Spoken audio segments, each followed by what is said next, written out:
যারা পূজনীয় মহারাজরা এখানে আছেন, ব্রহ্মচারী বৃন্দ, তাদের আমি প্রণাম ও নমস্কার জানাই। অভিভাবকরা আছেন, ছাত্রছাত্রীরা আছেন, তাদের অভিনন্দন জানাই।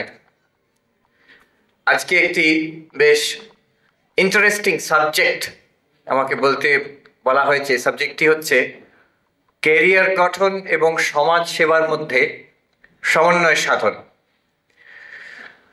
আমি দুটি গল্প বলে আরম্ভ করছি।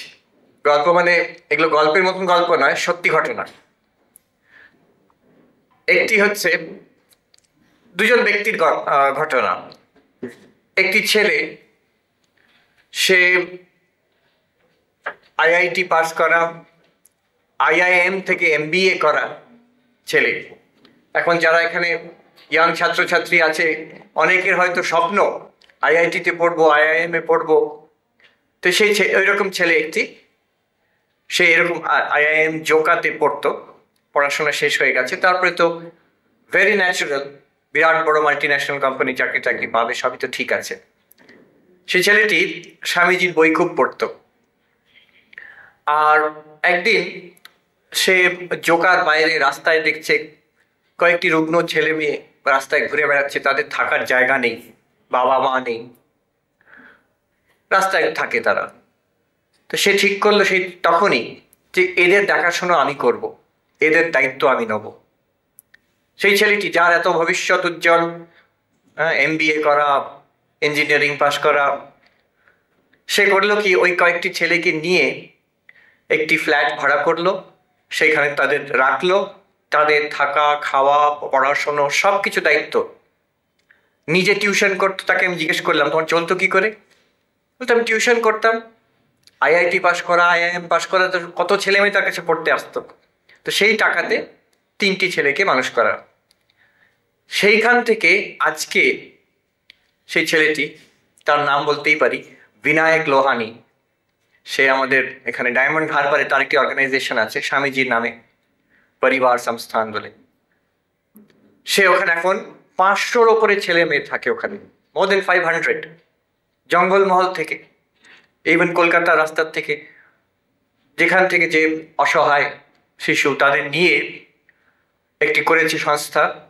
সেখানে তাদের থাকা, খাওয়া, পড়াশোনা, এমন নয়, অনেক জায়গায় যারা করে সোশ্যাল সার্ভিস অর্গানাইজেশন, কেউ হয়তো পড়াশোনার টেক্সট বুকটা ফ্রি দিয়ে দিল, কেউ স্কুলের ইউনিফর্মটা দিয়ে দিল, কেউ হয়তো একবেলা খাওয়া কিংবা একটু দুধ ফ্রি সাপ্লাই করে দিল। তা নয়, ও বলছে যে এরকম করে তো শিশুকে মানুষ করা যায় না। এ একটু দান করছে, ও একটু দান করছে, এরকম ভাবে হয় না। ও বলছে যে আমি এদের বাবা মা, এই 500 জন, এখন 500 পরে কত হবে আমি জানি না, এদের বাবা মা আমি। যতদিন না এরা নিজের পায়ে দাঁড়াবে ততদিন আমি এদের দায়িত্ব নিচ্ছি। আমি বললাম যে তোমার 3টি ছেলের জন্য টিউশন করে চলে যেত, আর 500 জনের জন্য কি করো? সরকার থেকে পয়সা দেয়? বলছে 1 পয়সাও নিই না কারোর কাছ থেকে। তখন টিউশন করে পয়সা রোজগার করতাম, এখন 1 পয়সা, এখন টিউশনও করি না, কারোর কাছ থেকে 1 পয়সাও চাই না। তো কি করে চলে? বলছে আমার বিশ্বাস এটা স্বামীজির কাজ, আমার বিশ্বাস স্বামীজির কাজ, স্বামীজি চাইছেন এই কাজটা হোক, উনি জোগাড় করে দেন। ওর আসলে অনেক আইআইটি আইআইএম এর পরিচিত সব আছেন, যারা তার জুনিয়র সিনিয়র, তার সমবয়স্ক, তারা বিরাট বিরাট চাকরি করেন, তারা প্রচুর টাকা দেন, অন্য অনেক সংস্থাও তাদের টাকা দেন। এইভাবে সে চালাচ্ছে। অদ্ভুত, যদি কখনো পারেন গিয়ে দেখে আসতে পারেন। স্বামীজির বই পড়তো ছেলেটি। এটা 1 নম্বর। দ্বিতীয় ঘটনাটা একটু অন্যরকম। সে কিন্তু সবকিছু ছেড়ে দিয়ে, ক্যারিয়ার ছেড়ে দিয়ে সমাজ সেবাতে লেগে গেছে, এরকম নয়, অন্যরকম। এও আইআইএম পাস করা একজন খুব বড় কোম্পানির এক্সিকিউটিভ। তিনি এক জায়গায় বক্তৃতা দিচ্ছেন, আমি অডিয়েন্সে ছিলাম, আমি শুনছি। এটা ঘটনা হচ্ছে আইআইএম ইন্ডোরে একটি ইন্ডিয়ান ইনস্টিটিউট অফ ম্যানেজমেন্ট আছে, সেখানে এই ভদ্রলোক সেখানে বক্তৃতা দিচ্ছেন। বক্তৃতা দিতে দিতে পাওয়ার পয়েন্ট প্রজেকশন করে ওই প্রজেক্টরে তার যে দেখাচ্ছেন, তার মাঝখানে মাঝে মাঝে স্বামীজির ছবি। তো আমি একটু অবাক হলাম, স্বামীজির বিষয়ে বলছেন, বড় কোম্পানির একজন ম্যানেজিং ডিরেক্টর। তো তিনি বলছেন যে আমি আইআইএম আহমেদাবাদ থেকে পাশ করে যেটা দেশের best IIM, Indian institute of management, Ahmedabad. সেখান থেকে MBA করে তারপরে একটি কোম্পানিতে চাকরি পেলাম। কি কোম্পানি? লিকার কোম্পানি, সেখানে মদ তৈরি হয়, বিস্কি। তো সেখানে বিরাট বড় চাকরি, মাসের কত লক্ষ টাকা মাইনে যে তা ঠিক নেই। আর দরদর করে তার পজিশন মানে প্রমোশন হচ্ছে। বলছেন আমি প্রত্যেক দিন স্বামীজির বই পড়তাম। একদিন সন্ধ্যেবেলা বসে উনি বলছেন সেই বই পড়ছি আমি, পড়তে পড়তে ভাবছি আচ্ছা এইসব কথা পড়ি আমি স্বামীজির লেখা, লেকচার, কবিতা, আর আমি জীবনে কি করি? What is my aim in life?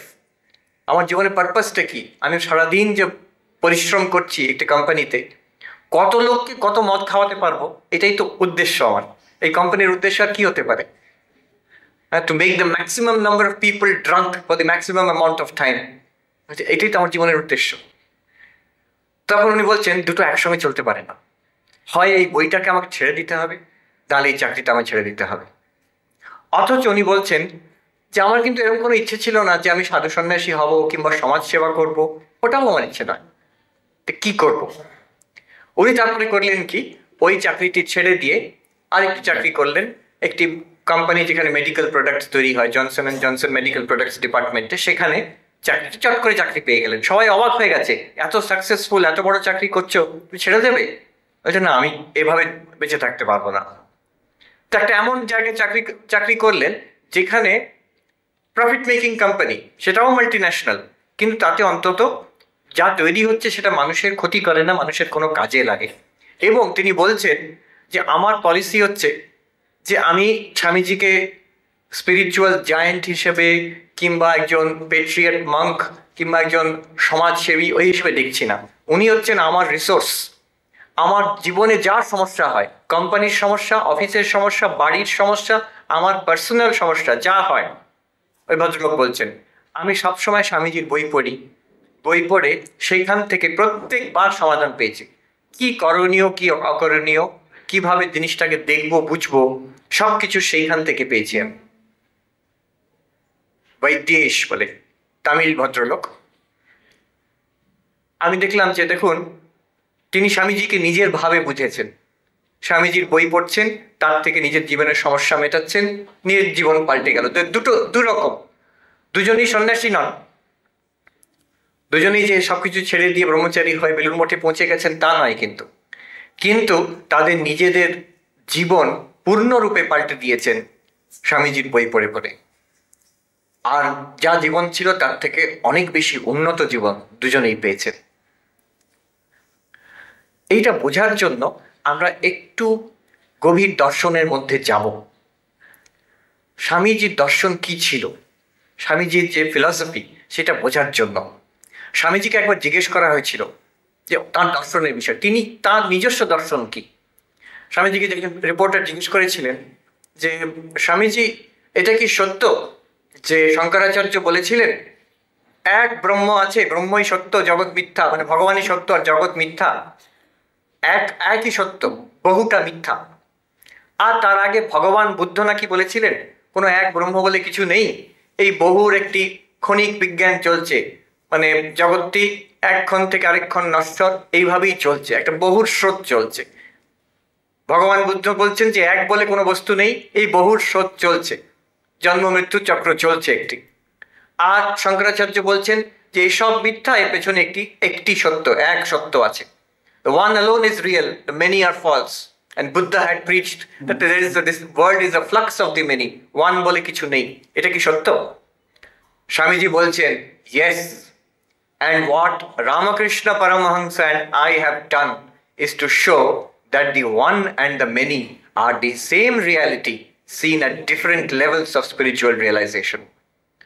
Swamiji বলছেন একটি মারাত্মক সত্য, বলছেন এক আর বহু, এক মানে ভগবান, ব্রহ্ম, আত্মা, যাই বচো, আর বহু মানে এই যা দেখছি আমরা, এই আমরা বসে আছি এতজন, এই জীব জগৎ, এটা হচ্ছে বহু। স্বামীজি বলছেন ঠিক বলেছ, ভগবান বুদ্ধ এরকম উপদেশ করেছিলেন, বহুর স্রোত চলেছে, এক বলে কিছু নেই, একের বিষয়ে কিছু বলেননি তিনি। শঙ্করাচার্য উপদেশ করেছেন এক ব্রহ্মই সত্য, বহু এই জগৎ মিথ্যা। আর ঠাকুর রামকৃষ্ণদেব আর আমি কি করেছি, তিনি আর আমি, আমরা দেখিয়েছি এই জগতে যে এক আর বহু হচ্ছে একই সত্তা। স্পিরিচুয়াল রিয়েলাইজেশনের বিভিন্ন স্তরে এই অনুভূতি হয়। যে জিনিসই ব্রহ্ম সেইটাই লীলাতে এই জগৎ। ঠাকুরের কথা, ব্রহ্মার শক্তি অভেদ, যারই লীলা তারই নিত্য, ঠাকুরের কথা, গভীর দার্শনিক তত্ত্ব। কিন্তু এইটাই হচ্ছে স্বামীজিকে বোঝার মূল। তিনি কেন বলছেন ভগবান লাভ জীবনের উদ্দেশ্য, আবার সেটাকে প্রকাশ করতে হবে। Each soul is potentially divine, but the goal is to manifest this divinity. নিজের মধ্যে দেবত্ব আছে, অনন্ত শক্তি আছে। ধর্ম মানে কি? এইটাকে প্রকাশ করা, শুধু জানা নয়, শুধু অনুভব করা নয়, জীবনে এটাকে প্রকাশ করতে হবে। এই কথা উনি বলছেন। এক আর বহু হচ্ছে একই সত্তা। সিস্টার নিবেদিতা বলছেন যে if this be true, that the one and the many are the same reality, then not only religion but all work becomes mode of worship. আমরা যা করি জীবনে, সিস্টার নিবেদিতা বলছেন, আমরা জীবনে যা করছি, একজন পূজারী মন্দিরে বসে পুজো করছে, একজন গৃহিণী তার ঘরে রান্না করছে, একজন ছাত্র বসে পড়াশুনো করছে, বাচ্চারা খেলা করছে, এই যত রকম কাজ চলছে জগতে সবই কিন্তু তাহলে একই ব্রহ্ম। যদি এক আর বহু এক জিনিসই হয়, তাহলে সেই ব্রহ্ম যিনি এক, তিনি এই বহুরূপে একজন দেবতা হয়, পূজারী হয়, সেই গৃহিণী হয়ে রান্নাঘরে, সেই শিশু হয়ে খেলার মাঠে, সেই ছাত্র হয়ে পড়ার ঘরে। It must be the same reality shining in all this ways. Sister Nivedita বলছেন তাহলে আমরা যত রকম কাজ করি এগুলো সবটাই তাহলে উপাসনা। এমন নয় যে একটা হচ্ছে আমার ঘরের কাজ, একটা অফিসের কাজ একদিকে, আর একটা ধর্ম।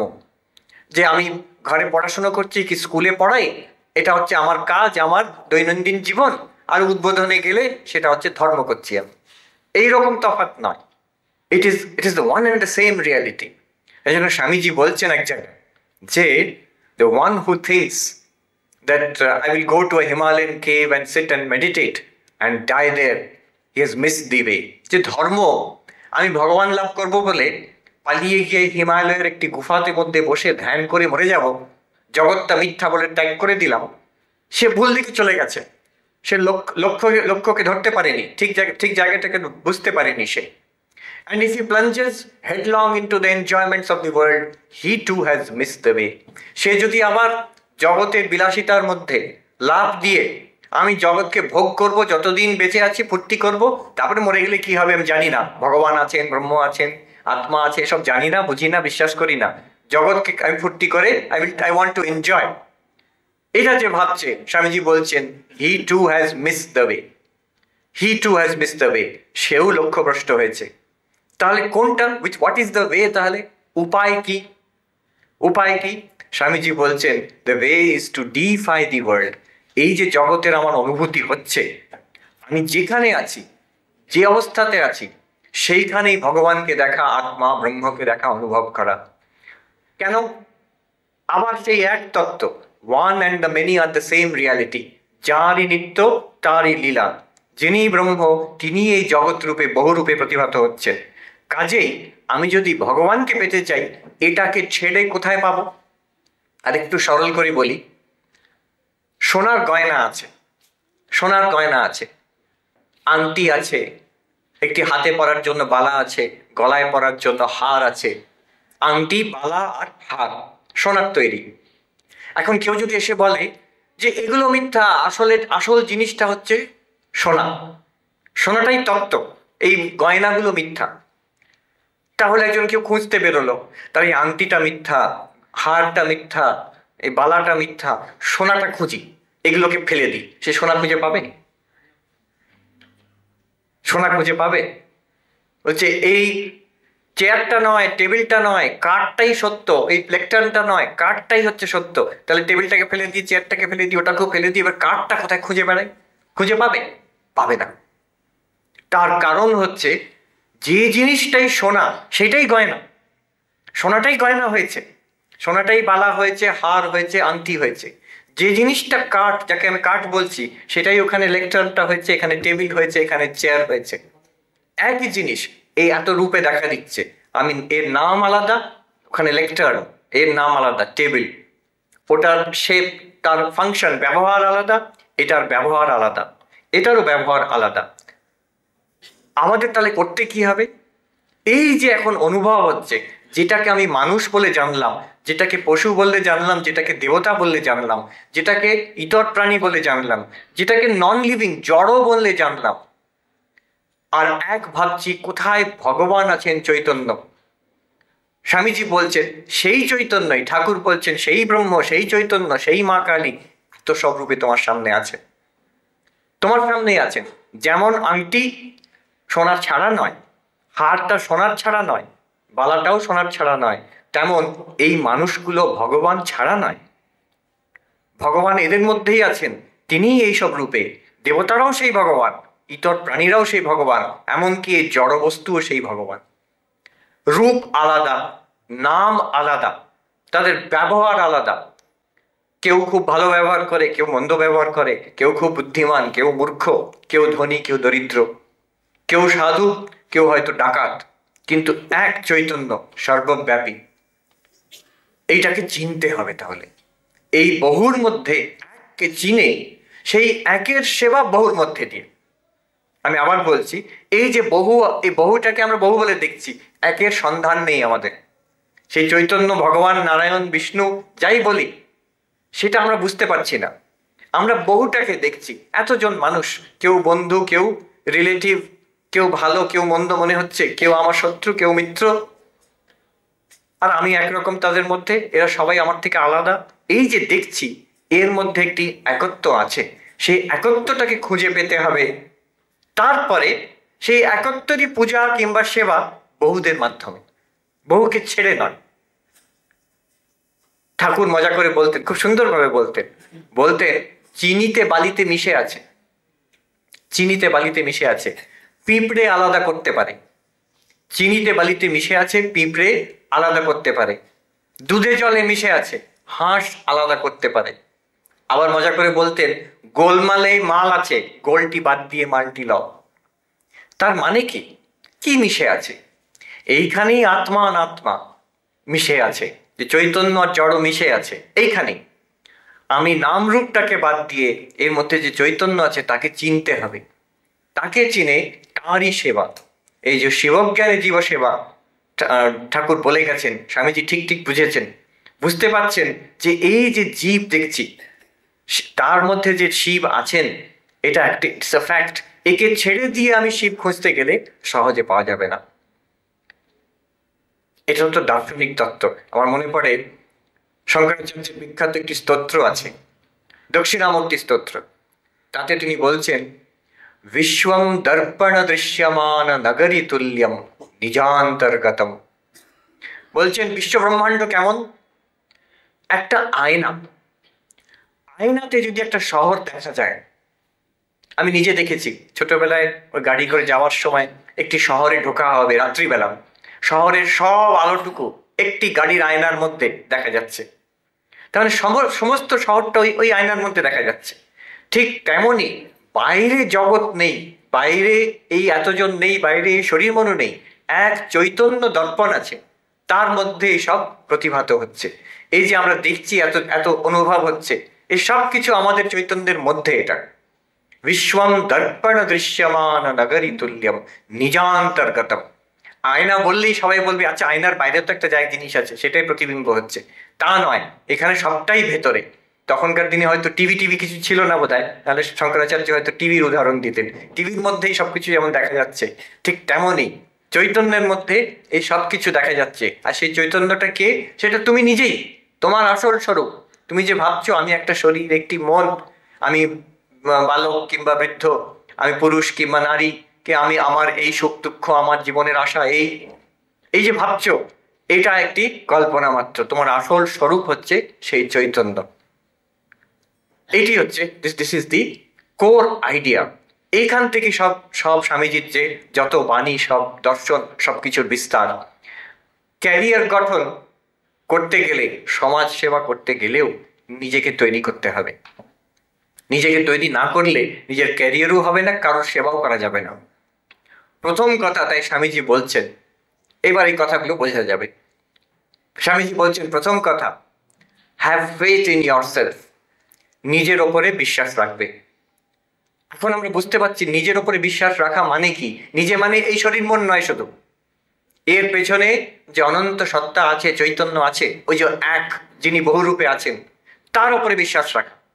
আমি সেই চৈতন্য, আজ এই শরীর মনে আছি, এক সময় অন্যরকম ছিলাম, আবার একদিন এটাও চলে যাবে, আরেক শরীর মন পাবো কিংবা মুক্তি পাবো। তো এই যে চৈতন্য, সর্বশক্তিমান যে চৈতন্য, তার উপরে বিশ্বাস রাখা, আমি সেইটি। বলছেন নিজের সেইটার উপরে বিশ্বাস রাখবে, কখনো বলবে না, never tell yourself I can't, always say that I can. একটি বিখ্যাত উক্তি আছে, একজন নাম করা ইন্ডাস্ট্রিয়ালিস্ট ফোর্ড বলতেন যে if you think you can, you are right, you can. If you think you can't, you are right, you can't. মজার কথা, তুমি যদি ভাবো তুমি পারবে, ঠিক ভেবেছ, তুমিই পারবে। তুমি যদি ভাবো তুমি পারবে না, এটাও ঠিক ভেবেছ, কখনো পারবে না।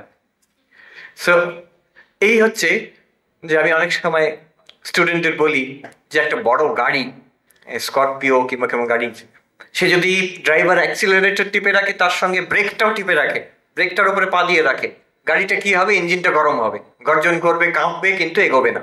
একটি অটো তার পাশ দিয়ে ফটফট করে বেরিয়ে চলে যাবে। আমাদের জীবনেও কিন্তু তাই হয়, আমাদের জীবনেও তাই হয়। আমরা কি করি যে আমি পারি না, ও পারে কিন্তু আমি পারি না, অন্যরা পারে, সে হয়তো পারে, স্বামীজি হয়তো পারেন কিন্তু আমি পারবো না, আমার বন্ধু যে ক্লাসে ফার্স্ট হচ্ছে সে পারে, আমি পারবো না, যে গান গাইতে পারছে ও পারে, আমি পারবো না, যে আঁকতে পারছে সে পারে, আমি পারবো না। এই যে আমি পারবো না, ব্রেক লাগিয়ে রাখেছি জীবনে। আমার যে জীবন একটি সেই পাওয়ারফুল গাড়ির মতন, সেখানে আমি অ্যাক্সিলারেটরটাও ওপরে পা রাখছি, আবার ব্রেকের ওপরেও পা রেখেছি। এগোবে কি করে, পারবে কি করে? যে বলছে আমি পারি না, সত্যি পারবে না। ব্রেকটাকে টিপে রাখলে গাড়িটা এগোবে কি করে? So always tell yourself that I can. Swamiji বলছেন আগের ধর্ম বলতো যে ভগবানে বিশ্বাস করে না সেই নাস্তিক, আজকের ধর্ম বলছে যে নিজের ওপরে বিশ্বাস করে না সেই নাস্তিক। One who does not believe in himself is an atheist. এখন এই যে আগে দার্শনিক আলোচনাটা করলাম, এর ভিত্তিতে এই কথাটা বোঝা যাবে যে ভগবানে বিশ্বাস করে না সে নাস্তিক। এখন স্বামীজি বলছেন যে নিজের ওপরে বিশ্বাস করে না সে নাস্তিক। দুটো কথা কিন্তু আলাদা নয়। আমরা নিজের অর্থটা বুঝতে পেরেছি, বহু আর এক যদি একই হন, ভগবান আর এই জীব যদি একই হন, জীবের মধ্যে যদি শিব থাকেন, তাহলে নিজের উপরে বিশ্বাস করা মানেই হচ্ছে ভগবানের উপর বিশ্বাস করা। গান্ধীজি নাকি এক জায়গায় বলেছিলেন যে ভগবানে যে নিজের উপরে বিশ্বাস করতে পারে সেই ভগবানে বিশ্বাস করতে পারে। So have farm faith in yourself. আমিও পারবো, যেটা অন্যজন পেরেছে আমি কেন পারবো না, আমি নিশ্চয়ই পারবো। Have this faith. তারপরে একটি উদ্দেশ্য থাকা চাই জীবনে, জীবনে একটি উদ্দেশ্য থাকা চাই। তুমি কখনো, আমি যে কেউই এখানে ছাত্র ছাত্রীরা, বাবা মারা যারা আছেন, কেউই কোনোদিন ট্যাক্সিতে উঠে বলবে না, ট্যাক্সি যদি বলে কোথায় যাবেন, যেখানে চলবে চলো, তুমি যেমন চলছিলে চলো, সবাই সব ট্যাক্সি যেদিকে যাচ্ছে সেদিকে চলো, বলবে কখনো? কখনো বলবে না। কিন্তু আমরা এটাই করি, শুনলেই হাসি পাচ্ছে, কিন্তু আমরা জীবনে এটাই করি। কেন করি? সবাই যেটা করছে সেটাই করব। কেন করছি? হ্যাঁ, অন্যরা করছে, ভাবিনি তো কেন করছি। ঠিক যে স্রোতে সবাই চলছে সেই স্রোতে আমরা পড়ে চলছি। উদ্দেশ্য বলে কিছু নেই। Conscious aim in life. Swamiji বলছেন সবসময় have a very high aim in life. বলছেন তোমার যেটা নিজের আদর্শ, follow your own highest ideal, that is the quickest road to progress. নিজের যেটা আদর্শ, তোমার অনেক আদর্শ থাকতে পারে জীবনে। অমুক ফিল্ম অ্যাক্টর অ্যাক্ট্রেসকেও ভালো লাগে, নেতাজি সুভাষ বোসকেও ভালো লাগে, স্বামী বিবেকানন্দকেও ভালো লাগে, সব রকম ভালো লাগে। তার মধ্যে যেটা হাইয়েস্ট আইডিয়াল তোমার মনে হচ্ছে, তোমার যেটা মনে হচ্ছে সবচেয়ে উচ্চ, but it must B your ideal. শুধু বই পড়ে নয়, বাবা মা বলেছে বলে নয়, শিক্ষক শিক্ষিকারা বলেছেন বলে শুধু তার জন্য নয়, সব শুনবে, নিজে বিচার করে দেখবে আমি কেমন হতে চাই জীবনে। It's never too late to begin. সবসময় জানো, যদি কেউ নিজেকে প্রশ্ন করে আমি কেমন হতে চাচ্ছি, কোন দিকে এগোচ্ছি, যাতে মন পরিষ্কার একটি জবাব দিতে পারে, হ্যাঁ আমার এই আদর্শ, আমি এই দিকে যাচ্ছি। ট্যাক্সিতে উঠেছি, নিশ্চয়ই সবাই বলতে পারবে, যে কেউ ট্যাক্সিতে বলে বসেছে, যদি ট্যাক্সি থামিয়ে জিজ্ঞেস করা হয় কোথায় যাচ্ছেন আপনি, সঙ্গে সঙ্গে বলতে পারবে অমুক জায়গায় যাচ্ছি। ঠিক তেমনই আমাদের জীবনে একটি আদর্শ থাকা চাই, and let it be a noble ideal, a very high and noble ideal. আরেকটি কথা বলে আমি শেষ করব। স্বামীজি শিক্ষার উপরে খুব জোর দিয়েছেন, education, manifestation of the perfection within. তার মধ্যে একটি কথা বারে বারে তিনি বলতেন যে কনসেন্ট্রেশন, একাগ্রতা, this is the most important point. All knowledge comes through concentration of the mind. Swamiji বলতেন, the difference between an ordinary person and a great person lies in the degree of concentration. মনের একাগ্রতা খুব জরুরি যে কোনো ক্ষেত্রতে। আধ্যাত্মিক ক্ষেত্রতে যে ধ্যান করছে তার জন্য তো খুবই জরুরি, যে পড়াশোনা করছে তার জন্য খুব জরুরি। সব ছাত্ররা জানে, সে স্কুলের ক্লাস 5-এর ছাত্র থেকে নিয়ে পিএইচডি ছাত্র অব্দি জানে যে আমার মনের একাগ্রতা খুবই জরুরি। যে ঘরের গৃহিণী রান্না করছে সেও জানে যে একাগ্রভাবে করলে কাজটি অনেক ভালো হয়। সব ক্ষেত্রতেই মনের একাগ্রতা খুব দরকার, প্রয়োজন। Difference between an ordinary person and a great person lies in the degree of concentration. Swamiji এটা বলতেন। স্বামীজির জীবনে এরকম কত ঘটনা আছে। শরৎচন্দ্র তার ঘরে এসেছেন বেলুর মঠে, এনসাইক্লোপিডিয়া ব্রিটানিকা তখনকার দিনে এসে মোটা মোটা ভলিউম তার ঘরে সাজানো আছে। শরৎচন্দ্র বলছেন, স্বামীজি এত মোটা মোটা বই একজন সারা জীবনে পড়তে পারে? স্বামীজি বলছেন, কি বলছিস, আমি 9টা ভলিউম পড়ে নিয়েছি, I am reading the 10th। তুমি 9টার মধ্যে থেকে যে কোনো জায়গা থেকে যা কিছু প্রশ্ন করতে পারো। আর শরৎচন্দ্র ঠিক তেমন, এক একটা করে বই বার করছে না, এখান থেকে ওখান থেকে প্রশ্ন করছে, আর স্বামীজি সবটা জবাব দিলেন। অনেক জায়গায় সেই কমা ফুল স্টপ দাঁড়িয়ে অব্দি এক্স্যাক্ট ল্যাঙ্গুয়েজে। শরৎচন্দ্র অবাক হয়ে গেলেন, কি করে সম্ভব? স্বামীজি বলছেন, পূর্ণ ব্রহ্মচর্য যে পালন করে, পবিত্র জীবন করে, একাগ্রতা এর দ্বারা সম্ভব, সবাই পারে। মিরাটে স্বামীজি আছেন অখণ্ডানন্দজির সঙ্গে। মিরাট পাবলিক লাইব্রেরি থেকে ওই স্যার জন লুবকের বই, বড় বড় মোটা মোটা ভলিউম এক একটা করে নিয়ে আসছেন, স্বামীজি পড়ছেন, একদিন দুদিনের মধ্যে ফেরত দিয়ে দিচ্ছেন। লাইব্রেরিয়ান জিজ্ঞেস করছেন অখণ্ডানন্দজিকে, এটা আপনি পড়ছেন না, এত তাড়াতাড়ি কেউ এত মোটা মোটা বই পড়ে ফেরত দিতে পারে? অখণ্ডানন্দজি বলছেন, এটা আমার জন্য নয়, এটা আমার গুরু ভাই স্বামী বিবেকানন্দের জন্য। তো লাইব্রেরিয়ান বলছে, সে যেই হোক, সে পড়ছে না। স্বামীজিকে বলাতে স্বামীজি নিজে গিয়ে লাইব্রেরিয়ানের কাছে গেলেন, আর ঠিক একই ঘটনা। লাইব্রেরিয়ান বিভিন্ন বই যে ওনার নামে ইস্যু করা হয়েছিল সে বই থেকে প্রশ্ন করছেন, আর স্বামীজি একের পর এক বলে দিচ্ছেন। আমি এই ঘটনা এই জন্য বললাম, মিরাট ইউনিভার্সিটি থেকে একজন শিক্ষিকা এসেছিলেন বছর কয়েক আগে আমাদের বেলুড়ের কলেজে। তো উনি বলছেন যে মিরাট সেই লাইব্রেরি এখনো আছে, সরকারি লাইব্রেরি, আর যেখানে লাইব্রেরিয়ান বসেন সেখানে স্বামীজির ছবি একটা রাখা আছে ওপরে তার। তো এই স্বামীজির এরকম ট্রেমেন্ডাস পাওয়ার অফ কনসেন্ট্রেশন। আর যেখানেই দেখবে এক্সেলেন্স হয়েছে সেখানে কিছু না কিছু পাওয়ার অফ কনসেন্ট্রেশন, একাগ্রতা আছে। ছাত্র, তোমরা অনেকেই জানো হয়তো, একজন মহারাজ এই মাস কয়েক আগে সরকার ঘোষণা করলো ভাটনাগর অ্যাওয়ার্ড, শান্তিস্বরূপ ভাটনাগর অ্যাওয়ার্ড, দেশের সর্বোচ্চ সায়েন্স অ্যাওয়ার্ড সে মহারাজকে দেওয়া হলো। তিনি ম্যাথমেটিশিয়ান, খুব বড় ম্যাথমেটিশিয়ান, টোপোলজিতে। তো আমি তাকে দেখেছি, কি প্রচন্ড একাগ্রতা। একটা কাজ ধরলে কিভাবে তার পেছনে পড়ে সেই কাজটাকে শেষ করেন। একদিন সকালবেলা ওদের যে ইউনিভার্সিটিতে, বিবেকানন্দ ইউনিভার্সিটিতে গেছি, সেই মহারাজকে দেখছি তিনি 7টার সময় বলছেন, এবার আমি ঘুমোতে যাচ্ছি। আমি বললাম, মহারাজ এখন ঘুমোতে যাচ্ছেন সকাল 7টায়? বলছে, হ্যাঁ, সারা রাত জেগেছিলাম। সারা রাত জেগেছিলেন কেন? বলছেন, গতকাল আমার পিএইচডি ছাত্র একটি প্রবলেম নিয়ে আমরা পড়াশোনা করছিলাম, তো সে বললো, মহারাজ অনেক দেরি হয়ে গেছে, আমি বাড়ি যাচ্ছি, কালকে দেখব। তো সেই ছাত্র বাড়ি চলে গেল। মহারাজ সেটাকে নিয়ে বসে আছেন, সেই ম্যাথমেটিক্সের সমস্যাটাকে নিয়ে বসে আছেন। 8টা, 9টা, 10টা, 11টা, 12টা, 1টা, 2টো, খাওয়া দাওয়ার কোনো প্রশ্নই নেই। 3টে, 4টে, 5টা, 6টা। আমি যখন যাচ্ছি তখন কাজটা শেষ হয়েছে, বলছে আমি এখন ঘুমোতে যাচ্ছি। তো স্বাভাবিকভাবে আমাদের মনে যে প্রশ্নটা আসবে, আমরা যেটা করতাম, আমি হলে যেটা করতাম, যে ঠিক আছে আজকে থাক, কালকে হবে আবার। তাহলে মহারাজ আপনি ছেড়ে দিয়ে আবার সকালবেলা ধরতে পারতেন তো।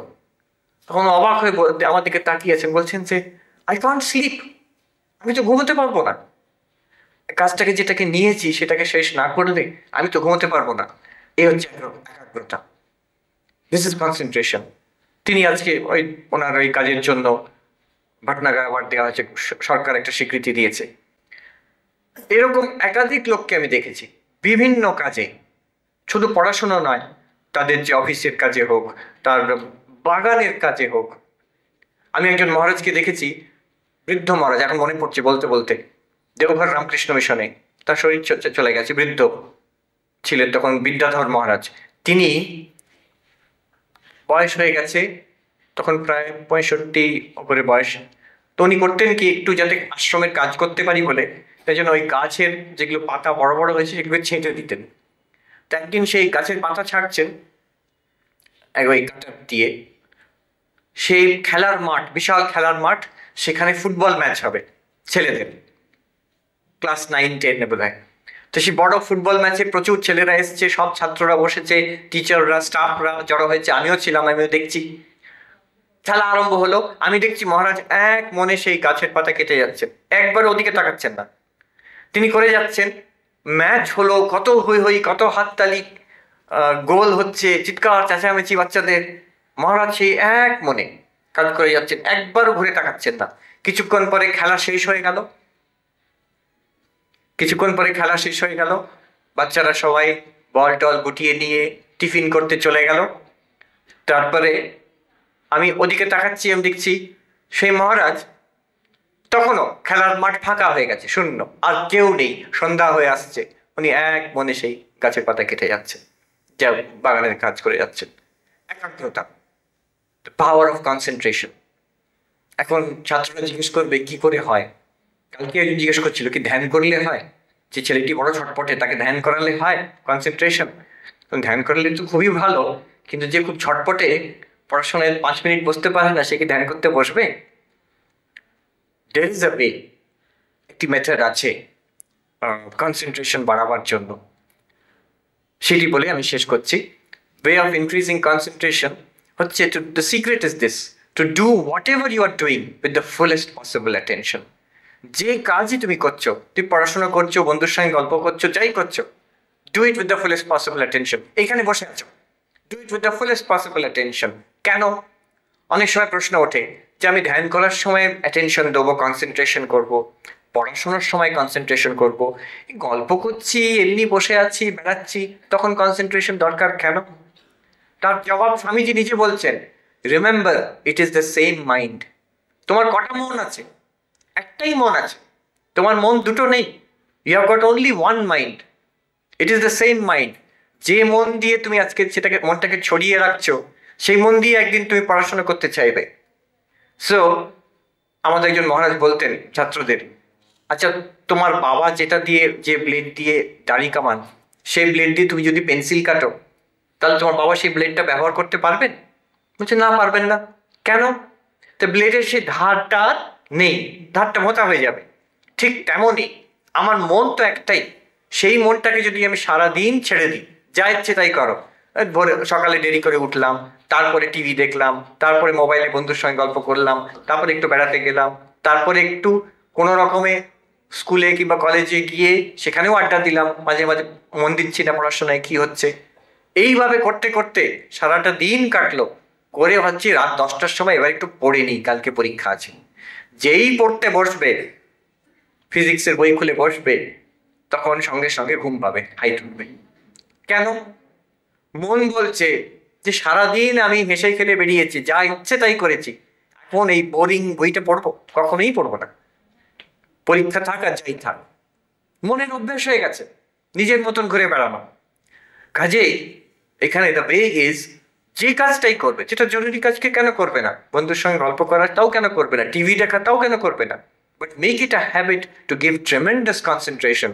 আমার মনে আছে একটি গল্প আমি শুনেছি, বেলঘরিয়া রামকৃষ্ণ মিশনের ফাউন্ডার ছিলেন স্বামী নির্বেদানন্দজি। যখন দ্বিতীয় বিশ্বযুদ্ধ হচ্ছে, এটা আমার খুব ভালো লেগেছে, কারণ কি আমার নিজের দ্বিতীয় বিশ্বযুদ্ধতে খুব ইন্টারেস্ট। যখন দ্বিতীয় বিশ্বযুদ্ধ 40-এর দশকে, 40, 41, 42, ওনারও খুব ইন্টারেস্ট স্বামী নির্বেদানন্দজির। তো তিনি সব খবরের কাগজ, তখনকার রেডিওতে যা খবর পাচ্ছেন, সেই ইউরোপের ম্যাপ বার করে কোথায় জার্মান সৈন্য এগোলো, কোথায় ব্রিটিশ সৈন্য পিছিয়ে গেল, এইসব তিনি করছেন। একজন একটু সাহস করে বলল, মহারাজ আপনি যে এত মেতে আছেন এই যুদ্ধর ব্যাপার নিয়ে, দ্বিতীয় বিশ্বযুদ্ধ, তো ধ্যান করার সময় মন বসে ভগবানে?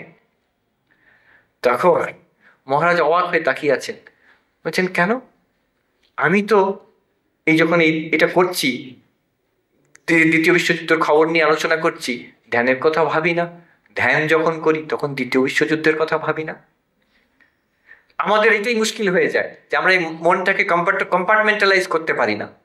নেপোলিয়নের নাকি এই ক্ষমতাটা ছিল, তিনি বলতেন যেটা করছেন সেটা প্রচন্ড অ্যাটেনশন দিয়ে করতেন। তাকে জিজ্ঞেস করা হয়েছিল কি করে পারেন, বলছেন যে আমার মনে অনেকগুলো ক্যাবিনেট আছে, ড্রয়ার যেমন থাকে, তো যখন আমি অ্যাডমিনিস্ট্রেশন, প্যারিসের আর্কিটেকচার কেমন হবে, সব ড্রয়ার বন্ধ করে আর্কিটেকচারের ড্রয়ারটা বার করলাম, তার মধ্যে কি আছে সেই নিয়ে আলোচনা করছি।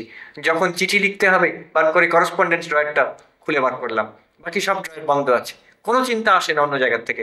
যখন যুদ্ধের খবর আসছে তখন এই ড্রয়ার বন্ধ করে যুদ্ধের এটা বার করলাম। আর যখন ঘুমোতে চাই আমি কনসিয়াসলি, বলছেন, সব ড্রয়ার বন্ধ করে দিই, সঙ্গে সঙ্গে ঘুমিয়ে পড়ি আমি। তো এই এত control over the mind, it is possible. এটা আমরা যদি যেখানে যেমনটি কাজ করছি, if you start by paying full attention to whatever we are doing, then definitely our power of concentration will increase. মূল কথাগুলো এই হলো যে স্বামীজির দর্শনের মূলে হচ্ছে যে এক চৈতন্য, এক ভগবান সর্বরূপে আছে। This is the crux, one and the many. সেখান থেকেই আসছে নিজের উপরে বিশ্বাস। নিজের উপরে বিশ্বাস মানে ভগবানে বিশ্বাস। সেখান থেকেই আসছে যে আমি যদি নিজে খুশি থাকতে চাই, আনন্দ পেতে চাই, অন্যকে আনন্দ দিতে হবে, অন্যকে ভালোবাসতে হবে। শুধু নিজের স্বার্থপর এইটুকু শরীর মনের জন্য যদি করে যাই তাহলে কোনদিন আনন্দ পাবো না। সেখানে এই সমাজ সেবার কথা আসছে। শুধু ক্যারিয়ার গঠনে আনন্দ নেই, তার সঙ্গে সমাজের চিন্তাও করতে হবে। কেউ বিনায়ক লোহানির মতন সব ছেড়ে দিয়ে অন্যের সেবাতেই লেগে গেছে, কেউ বা সেই জনসন অ্যান্ড জনসনের এমডির মতন নিজের জীবনটাকে এমনভাবে যাপন করছে তার যা দরকার সবই পাচ্ছেন, আবার অন্যদেরও মঙ্গল হচ্ছে। আর বড় কথা, নিজের উপরে বিশ্বাস একটি উচ্চ আদর্শ, যাতে আমি নিজেকে যখনই জিজ্ঞেস করি কোথায় যাচ্ছি, গাড়িটা কোথায় যাচ্ছে জীবনের, বলতে পারি, নিজের মনে মনে অন্তত বলতে পারি আমার এখন এই আদর্শ। আর third, first is confidence in yourself, second is a high aim, and third concentration. যেটা করছি, যখন করছি, পূর্ণ মনোযোগ দিয়ে যাতে করতে পারি। এই বলেই আমি শেষ করছি। ধন্যবাদ।